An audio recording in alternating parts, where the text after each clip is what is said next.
भाई अगर तुम ना कमज़ोर दिल के हो ना, तो भाई एक जगह दिखा रहा हूँ, वहाँ भूल मत कर देना आने की।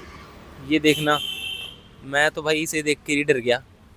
अभी इसके अंदर चलते हैं, देखते हैं क्या है ये। भाई ये कैफ़े है, कैफ़े लिखा हुआ है भाई, ये क्या खोल दिया रोहिणी में। आ जाओ भाई, ये देखना क्या बैठा हुआ है भाई।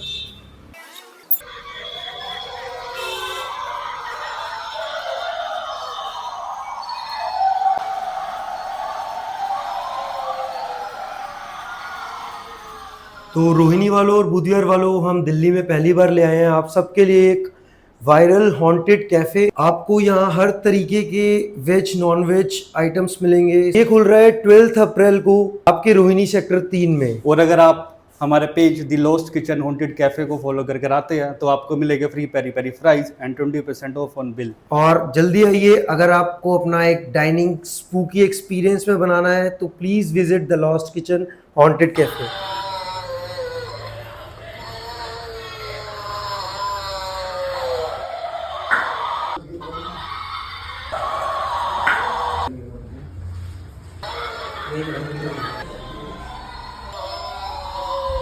सालन करवा के घर से ले आते